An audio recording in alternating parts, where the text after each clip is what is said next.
கன்னியாகுமரி மாவட்டத்தில் பாயும் கோதை ஆற்றில் உள்ள முதலையை பிடிக்க பல முயற்சிகள் செய்தும் பலன் இல்லாத நிலையில் களியல் பகுதியில் முதலை இருந்ததன் வீடியோ வெளியாகியுள்ளது. இதுகுறித்த கூடுதல் தகவல்களோடு இணைகிறார் செய்தியாளர் சேகர். அவரிடம் பேசலாம். வணக்கம் சேகர், விவரங்கள். வணக்கம். குமரி மாவட்டத்தில் உள்ள கோதை ஆற்றில் முதலை இருப்பதாக அப்பகுதி மக்கள் கூறி வந்த நிலையில் கடந்த சில மாதங்களுக்கு முன்பு பொதுமக்களின் கண் பார்வைக்கு முன் வந்தது காட்சியளித்து சென்றது.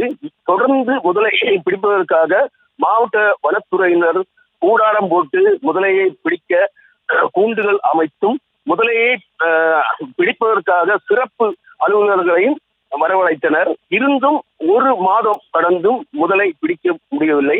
இந்த நிலையில் முதலை இருப்பதை கூறப்படுகிறது. செங்குழியை கரை பகுதியில் இருந்து 2 கிலோமீட்டர் தள்ளி இருக்கும் களியல் பகுதியில் இன்று முதலை தென்பட்டது. இதனை அப்பகுதி மக்கள் வீடியோ எடுத்து உள்ளன. கோதையாற்றில் களியல் பகுதியில் என்பது ஏராளமான மக்கள் அந்த பகுதியை பயன்படுத்தி வருகின்றனர். மக்கள் இல்லாத பகுதியில் இருந்து வந்த முதலை தற்போது. விவரங்களுக்கு நன்றி சேகர்.